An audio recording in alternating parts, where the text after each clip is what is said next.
name is Dr. Nicole, and I'm here with my mentor and inspiration, Cassia Spohn, who will be contributing to the Oral History Criminology Project. We are here at the 2019 American Society of Criminology annual meeting in San Francisco. And to begin, I just want to ask you a little bit about your current academic appointment and any major awards that you've received over your career and kind of what brought you here. Okay, so I received a PhD in political science from the University of Nebraska, Lincoln in 1978.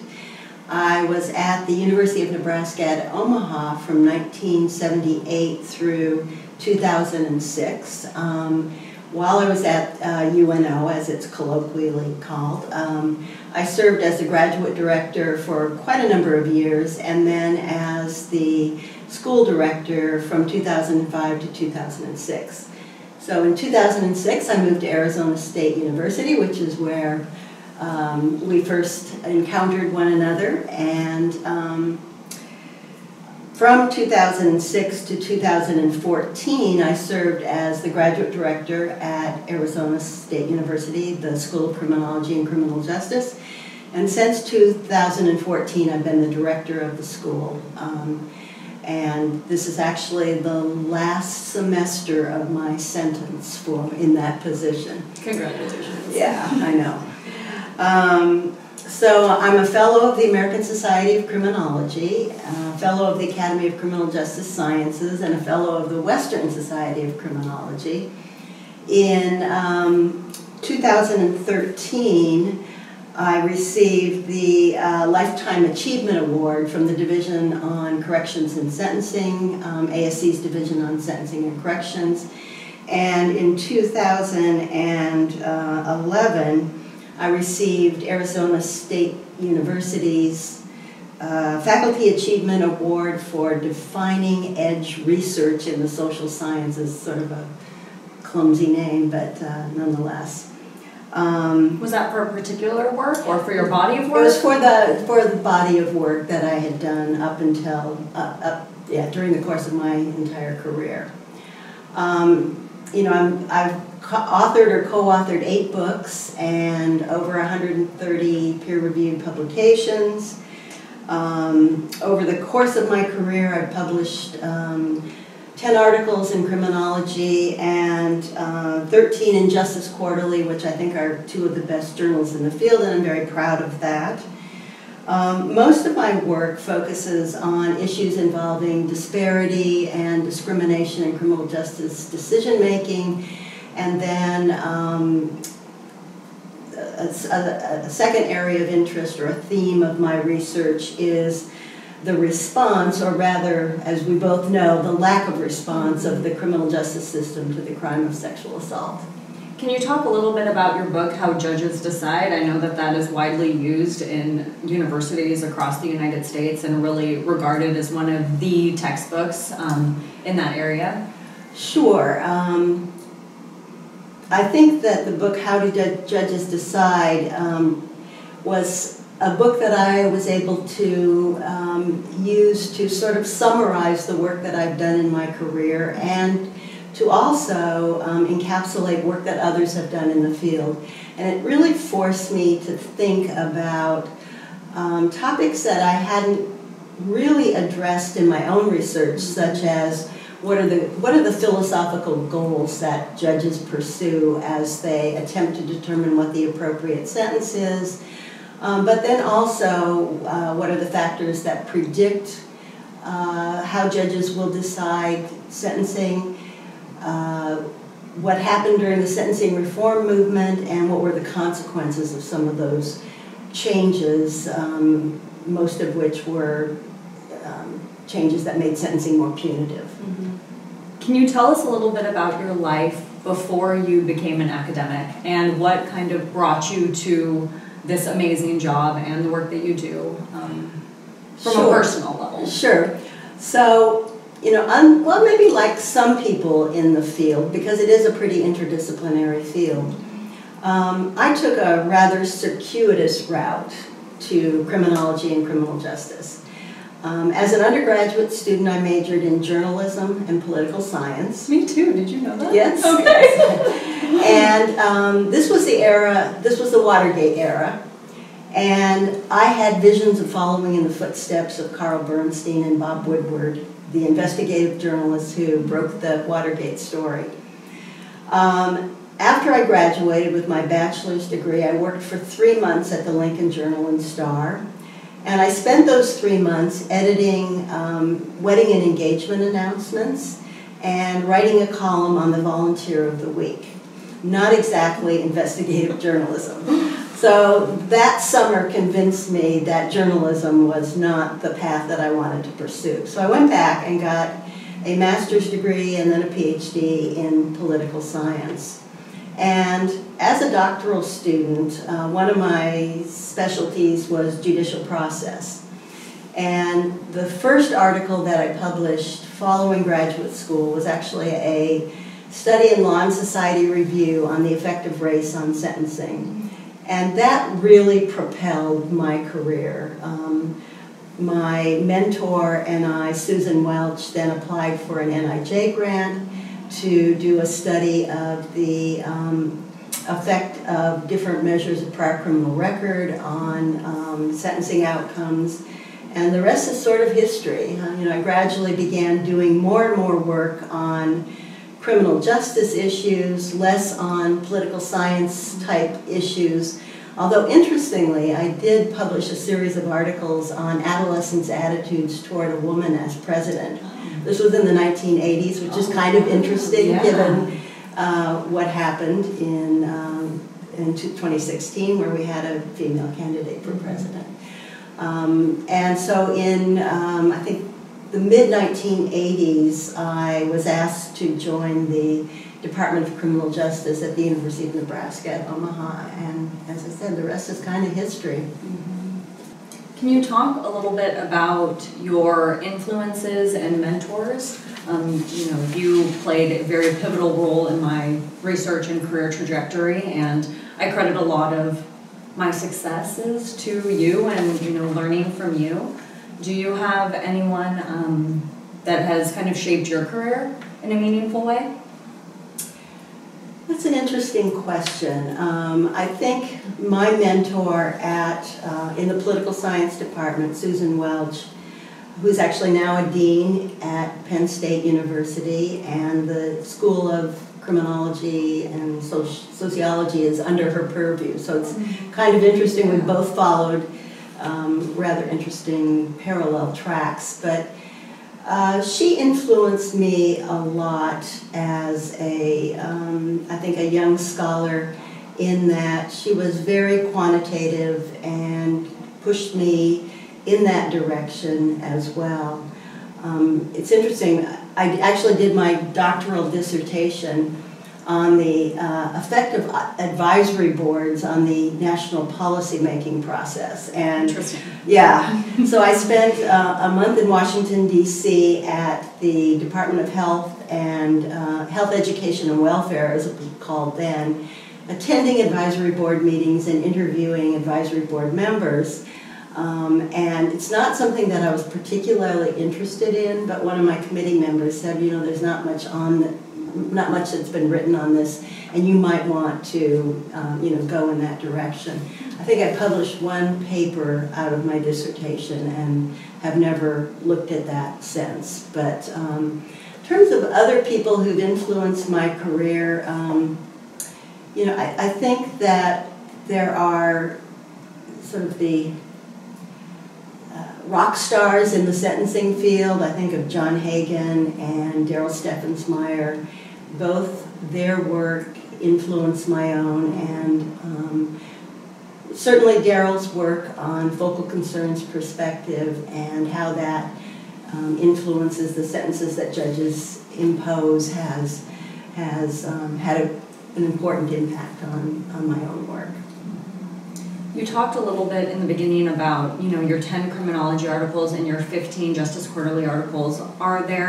Is there any project or paper that you reflect on and, think of it as either a turning point in your career or something that you're really proud about, or something that you know consider kind of your scholarly baby, and as a term used?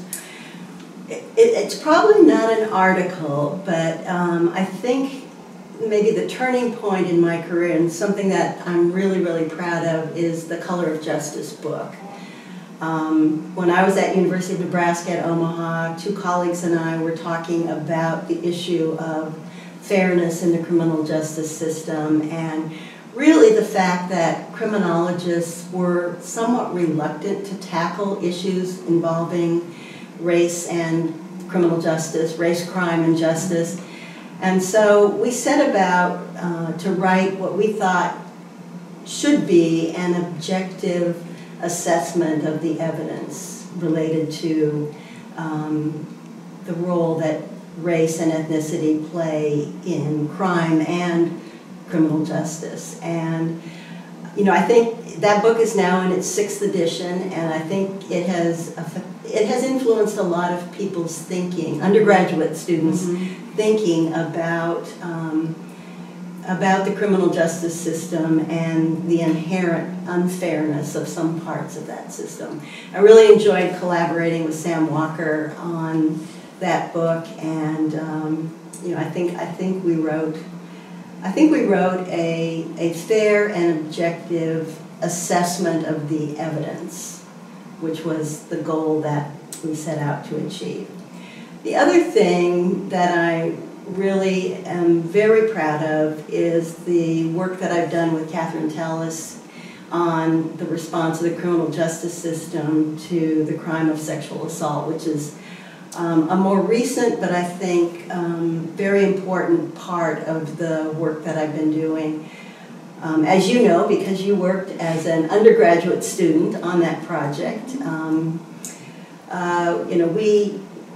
we went into Los Angeles and convinced the police department and the sheriff's department to collaborate with us. The district attorneys agreed a little more reluctantly to cooperate on that project, and I think that the work that we did there has led to a renewed interest in the whole issue of the response of the criminal justice system to the crime of sexual assault. I think not a week goes by that I don't get calls from journalists who are doing their own investigations based on some of the work that we did, particularly with respect to exceptional clearances. So, that sparked Newsy and ProPublica to do a very comprehensive investigation of the role of exceptional clearances in sexual assault cases. And it also prompted some police departments to reassess their what they were doing with respect to clearing these kinds of cases. So I think we did spark some renewed interest in this whole issue of sexual assault case processing. On the practical side, can you talk at all about any maybe organizational or institutional changes that Los Angeles Police Department and Los Angeles County Sheriff's Department or the DA's office kind of implemented as a result of your findings? Well, the DA's office wasn't really interested in our findings. They disputed some of the conclusions that we drew and actually wanted us to change our final report to the National Institute of Justice. We refused to do so, and they then wrote a commentary to our final report to NIJ. We wrote a rebuttal to their commentary because we did not agree with the conclusions that they had drawn. In terms of the two police agencies that we worked with, one of the policy recommendations we made was that each of the agencies needed to enhance their training for detectives who handled sexual assault cases. And this was particularly directed at the Los Angeles Police Department because at the time, they did not have a specialized, they still don't, specialized sex crimes unit. And so detectives would sort of float in and out of handling these kinds of cases, and they all told us that they didn't have sufficient training in things like trauma-informed interviewing, post-traumatic stress disorder on the part of victims, that kind of thing. And so we recommended to the LAPD that they institute a more comprehensive training program for all of the detectives who handled these kinds of cases. And the LAPD did institute that training shortly after the conclusion of our study. I think it was a week-long training for all of the detectives who were handling sexual assault cases. The other thing that resulted from the project was it led both the LAPD and the Sheriff's Department to re-examine the ways in which they were clearing sexual assault cases. You know, as you know from the work that we've done together, the rate of the case clearance rate in each of the agencies was quite high. So for the LAPD, it was about 50%, and for the Sheriff's Department, it was an amazing 88%. They cleared 88% of their cases. And so to the average person, that would seem to suggest that they solved 88% of their cases, or 50% in the case of the LAPD. But what we found is that the LAPD cleared fewer than 12% of their cases by arrest, and the Sheriff's Department cleared a slightly higher number, about 35%, but they cleared 53% of their cases by exceptional means. And so when we brought that to their attention and said, you know, you're not clearing these cases appropriately, they took another look at their policies and practices. And I haven't gone back to see whether they have changed the way that they handle these cases, but they indicated to us that they were going to do so, that they would instruct their detectives how to appropriately clear sexual assault cases. I think one example of how kind of mainstream that study was it's being highlighted in the HBO documentary I Am Evidence, and I believe that District Attorney Cooley was also interviewed for that and kind of said a lot of the things that you had just reiterated about not really wanting to take the findings at face value. Well, I think what he said, and because I was interviewed for that documentary as well, I think what he said is that, oh, those findings have been discredited. Yes. And then Lisa Froman came back and they interviewed her, and she said, no, it hasn't been discredited at all. You know, the methods that were used and the analytical techniques are all appropriate, and the findings are solid. And so it's interesting that documentary just won an Emmy for the best documentary. Congratulations. Well, it wasn't my documentary, but I had a small part in it. But so this is a very abrupt transition, but when you reflect back on your career, is there anything you think you would have done differently? Either with your research expertise or your mentoring of students or your professional goals and choices?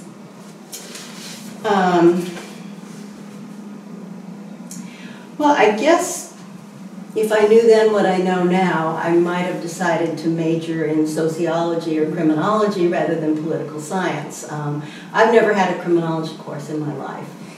Wow, that's interesting. Everything I know about criminology and a lot of what I know about the criminal justice process is self-taught.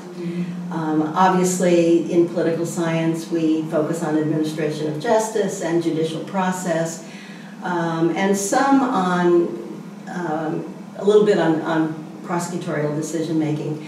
But by and large, I've had to learn this on my own. And so perhaps more of a focus on sociology or criminology might have been appropriate. On the other hand, I do think that criminology, criminal justice is an interdisciplinary field, and that it's important to have people who can look at the process through a somewhat different lens.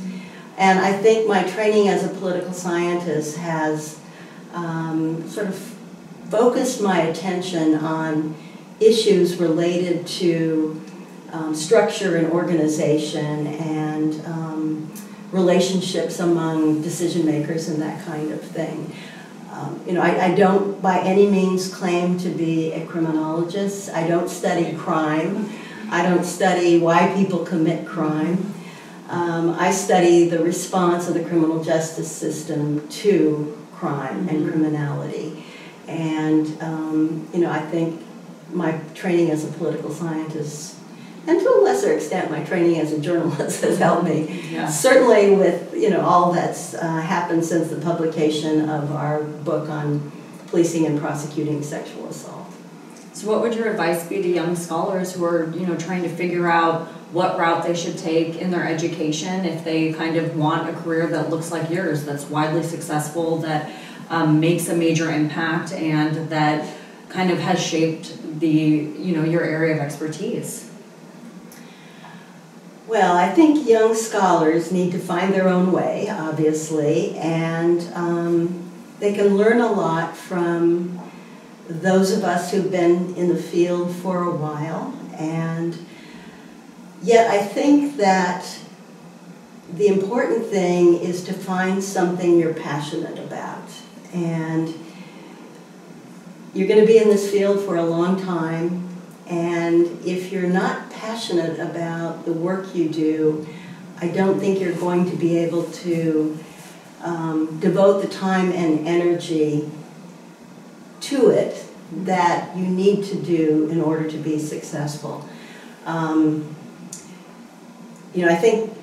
think about yourself and the work that you've done on sexual assault. I don't think that you would have been as successful as you've been without that kind of passion and drive and really wanting to understand this issue from the inside out.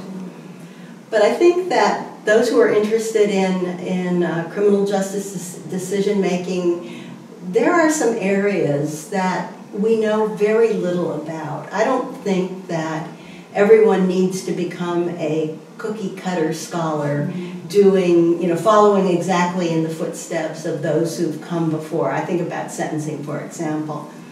I see a lot of sentencing scholars basically replicating the work that's already been done, maybe tweaking it a bit. But I think people have to find their own place in the discipline. And I could say, all right, if you're just starting out in the discipline, focus on prosecutorial decision making. Sean Bushway once referred to that as the black hole in the criminal justice system. We know very little about how prosecutors make decisions regarding charging or plea bargaining. There's starting to be some really interesting work on the value of plea bargains and what induces defendants to plead guilty or not. But still, we know very little about that process, which is interesting given that 95% of defendants plead guilty. The fact that we don't know why defendants plead guilty, or at least we don't have a better understanding of that process, I think, is an area that is ripe for academic scholarship. The other areas where I think young scholars might be focusing their attention is the issue of life sentences.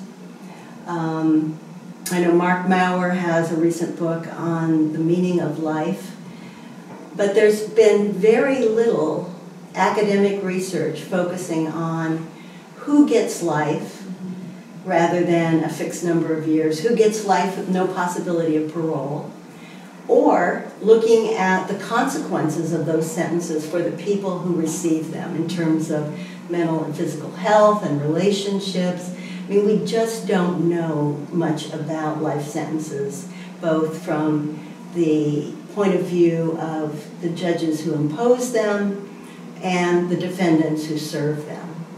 The other area where I think scholarship has sort of fallen off recently is the area of capital punishment. In the 1970s, we had a lot of, well, not a lot. In the 1970s, David Baldus and his colleagues conducted the so-called Baldus study looking at capital punishment in Georgia. It became a centerpiece of the Supreme Court case McCleskey versus Kemp that addressed the issue of racial discrimination and the death penalty. The court ruled against McCleskey in that case, and I think that capital sentencing scholarship has sort of fallen by the wayside, which I think is unfortunate, that young scholars are not addressing that to the degree that they should be. Because I think the Supreme Court may be poised to hand down some important decisions related to capital sentencing and whether it violates the arbitrary and capriciousness prohibitions of the Eighth Amendment. And so I think that there are contributions that people can make. Again, I think you have to be passionate about what you do, and if you're not going to be successful. Yeah. In addition to passion, something that you said that resonated with me as one of your former students is the idea of finding your own way. And I always felt like you had given me a lot of autonomy and freedom to find my academic voice and to pursue the work that I wanted to do with your guidance. And so I was wondering if you could talk a little bit about your mentoring philosophy and kind of your approach to bringing up new scholars who you decide to take under your wing, who are lucky to be taken under your wing. So I don't know that I have a mentoring philosophy as such. I think allowing people to find their way is a good way to describe it. I think back to when we first started the PhD at the University of Nebraska. It was in 1995, and we accepted our first cohort of PhD students. And I worked with several of them on various projects. My policy was, if I got a grant, I would fund a student to work on that grant, and I would make the data available to that student. We would collaborate on publications, but these students were free to pursue their own interests using the data that we collected for the project. I remember one of my most interesting doctoral students, David Holleran, with whom I published several different papers, and he would come to my office 2 or 3 times a week saying, "Hey Cassie, I've got this great idea for a paper," and then he would spin it out, and I'd say, "Okay, well, what? You go back and write that up, and then you come back and we'll see if we can figure this out and take it somewhere." And that kind of enthusiasm and really just enthusiasm for the academic process was really very important. So I guess my mentoring philosophy is, let the chicks get their wings and leave the nest. And I don't believe in a lot of hand-holding. I believe that students come to academia with their own ideas about the projects that they want to pursue. They don't always do those projects because they get interested in something else along the way. But nonetheless, I think that letting students find their own way is kind of the way that I think about it.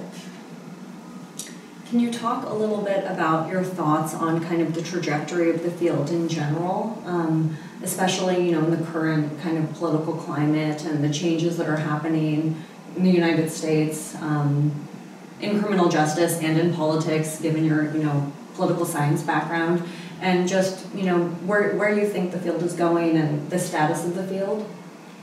Wow, that's a tall order. That is really you know, I mean, I can talk about it from my own sort of, my own slice of the pie, if you will. I think that in terms of sentencing scholarship, we've moved. I know Marge Zotz in a paper published in 1987, I believe, talked about 4 waves of sentencing research, and I've since argued that we're in the 5th wave now, that we're looking, we're using different analytical techniques to try to understand the sentencing process. I think we've also come to understand the role that prosecutors play in that process, and as I see the work that's the best work that's being done right now in the sentencing field, it is work that, you know, doesn't simply ask, does race, ethnicity, and other, or do race, ethnicity, and other legally irrelevant characteristics influence sentencing? Of course they do. We know they do. The more interesting theoretical question is, what are the circumstances under which and the contexts in which race and ethnicity and sex and age and employment status influence sentencing decisions? Because I think that only by understanding those contexts and those circumstances can we understand why those factors influence sentencing outcomes. And I think that some of the most interesting work in this area is being done using qualitative techniques.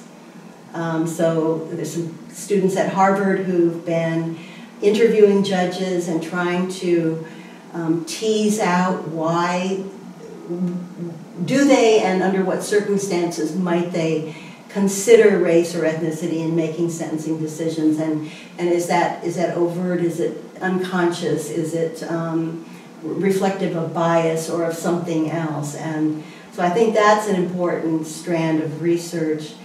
I think that also looking at the negative collateral consequences of the so-called sentencing reform movement of the last half of the 20th century. I think that we know that these changes in sentencing policies and practices drove mass incarceration. There was a National Academy of Sciences report out recently that said that most of, or a large proportion of the increase in state and federal prison populations can be attributed to things like mandatory minimum sentences, sentencing guidelines, very punitive sentencing guidelines, truth in sentencing, 3 strikes and you're out, and so on. And that we as sentencing scholars, I don't think, have devoted enough attention to trying to understand the ways in which those policies and practices have unintended negative consequences. And you know, now of course the question is, well, how do we undo that? How do we go back from this use of incarceration in virtually every case, whether it's justified or not? And so I think that's an important issue as well. With respect to sexual assault case processing, I continue to be amazed that, you know, we had the rape reform movement of the 1970s and the 1980s, and Julie Horney and I were talking about that movement one day, and we said, you know, there have been all these changes in policies and practices to rape law designed to have these instrumental effects, and you know, did they in fact produce those kinds of changes? And so you know, we did the study for the National Institute of Justice and the National Science Foundation, where we found that the rape law reforms did not produce the instrumental effects that reformers had predicted. And you know, we proposed some reasons why that might be. including the fact that criminal justice officials have a great deal of discretion in how to implement laws and practices. And as one one prosecutor said to me, well, you can change the law, but you can't necessarily change people's attitudes and beliefs. So we did that study. We found that they didn't really have the intended effects. And then we did some additional research designed to try to understand why these reforms didn't produce the kinds of effects that they were supposed to. And then Kate and I did the book the NIJ study and the book in 2014, where we found that things had not changed from the early work that was done in the 1980s to the work that we were doing here in the second decade of the 21st century. And so, I ask myself, or I tell myself, the more things change, the more they stay the same. And why is that? Why do we still see so much case attrition in sexual assault cases? And is there anything that we as a society can do to try to reverse that trend? I think the work that I've done on sexual assault has brought me some notoriety, I would say, because, as I said, I get calls all the time from journalists who are doing their own investigative research on sexual assault in their communities. But I've also been asked to serve as a member of the Department of Defense Advisory Board on, it's DAC IPAD, the Defense Advisory Committee on the Investigation, Prosecution, and Defense of Sexual Assault in the Military. And, I think that despite the fact that we still see substantial case attrition in sexual assault cases, the work that we, and I'm saying we broadly defined, have done in this area has put this issue back once again on the public and the policy agenda, so that, I think that people are asking, how can we reverse some of these negative findings? How can we counteract some of the rape myths that predominate in the criminal justice process and provide justice to victims? Having said that, I fully realize that these are difficult cases to prosecute. They are. There are evidentiary hurdles to successfully prosecuting these kinds of cases, so I'm not being Pollyanna-ish about this at all. But I do think that the work that I've done, that Becky Campbell has done, that you've done on sexual assault has brought some national attention to this issue once again, and we shall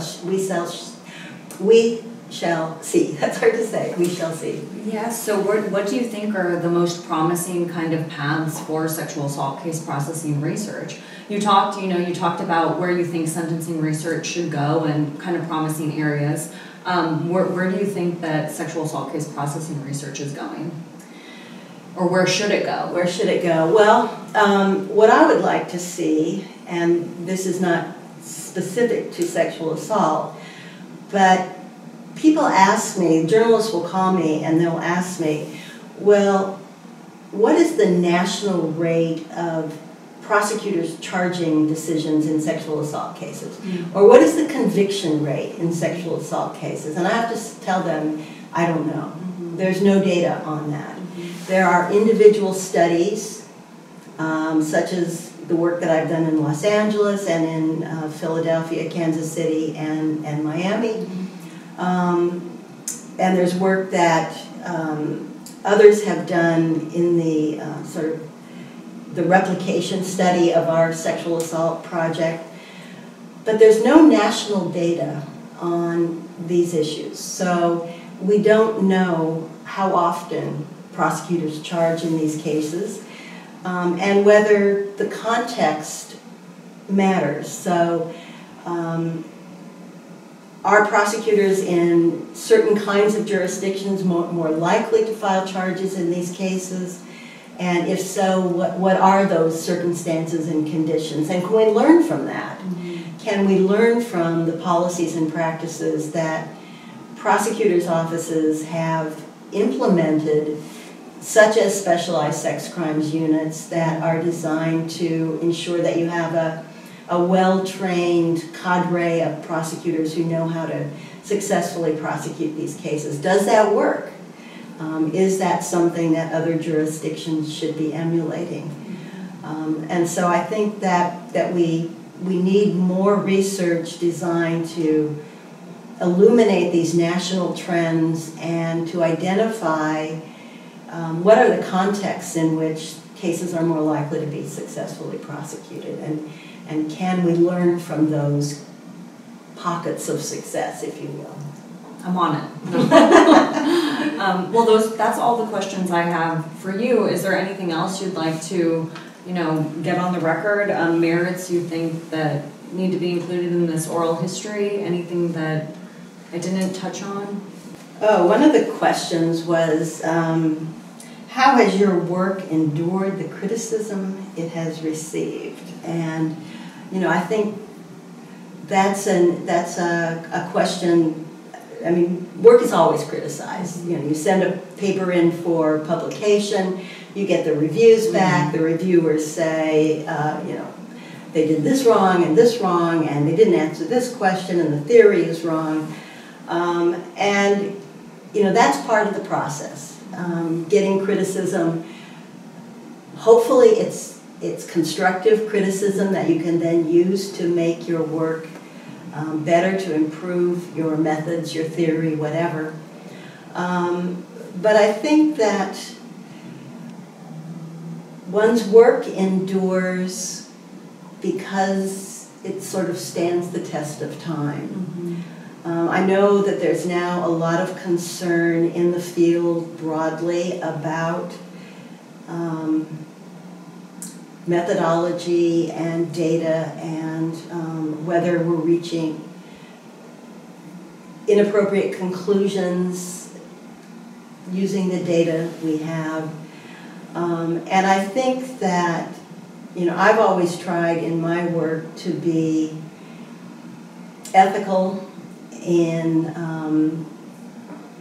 the data, collecting data and coding data and analyzing data. And so I think that you have to expect that there's going to be criticism, but I think that you have to be able to respond to that criticism. I mentioned earlier the district attorney in Los Angeles who, when we met with, when Catherine Tellis and I met with the LAPD and the Sheriff's Department, they were very receptive to our findings, even though we were critical of some of the decision-making processes that they were following, and we had some suggestions for the ways that they could improve their process. They took it to heart. They made some changes. The district attorney's office, on the other hand, they didn't want to hear it, and they insisted that we had misinterpreted the data. We had misinterpreted what the district attorneys we interviewed, and we interviewed 30 district attorneys who handled these kinds of cases, because we wanted to be sure that we were getting their perspectives on the way that these cases were being handled. And they insisted that we had misinterpreted their perspectives, their statements. And so in our rebuttal to their commentary, we pointed out the things that the district attorneys had said, which led us to our conclusions.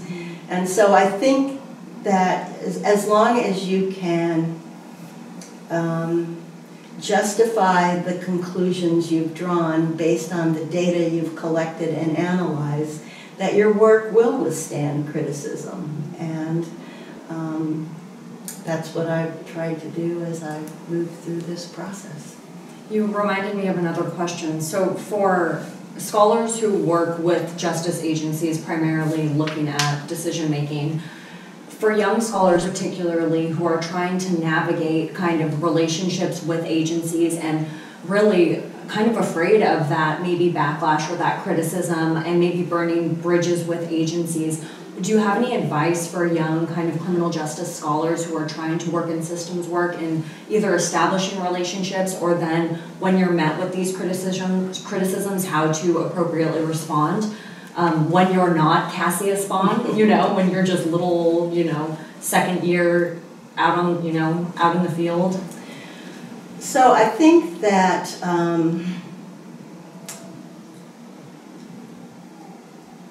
I've been able to establish relationships with prosecutors' offices, which I don't think many people have been successful at doing. Mm-hmm. And I think the reason is even though I was addressing what many would regard as a sensitive topic, mm-hmm. that is sexual assault charging decisions and why prosecutors do and do not file charges, I was able to convince the prosecutors and then later the police in Los Angeles and the Sheriff's Department in Los Angeles that I didn't have an agenda, mm-hmm.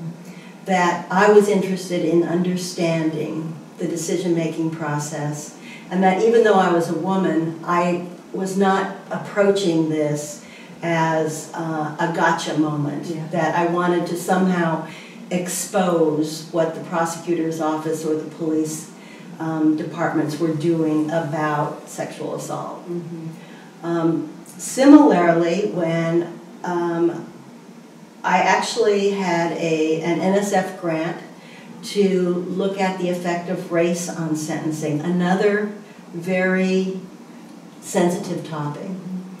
So I approached judges, the chief judges in Chicago, Kansas City, and Philadelphia, and told them what I was interested in doing, that I was going to apply for funding to look at the effect of race on sentencing, and that, again, it was not to expose any wrongdoing on the part of their judicial systems, but just to understand whether, if, and under what circumstances race and ethnicity and other factors might come into play.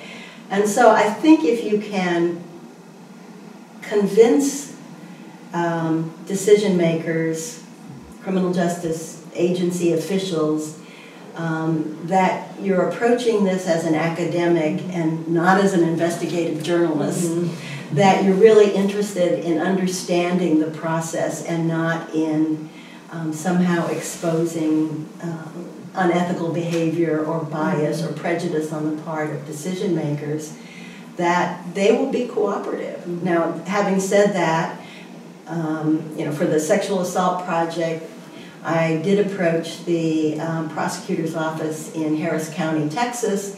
They initially agreed to cooperate. We went down and met with them, and then they decided to withdraw their cooperation. They never said why, but that happens. Mm-hmm. And you have to expect that sometimes decision makers will not want to collaborate with you for whatever reasons. Mm-hmm. Maybe it's too time consuming, or there might be another more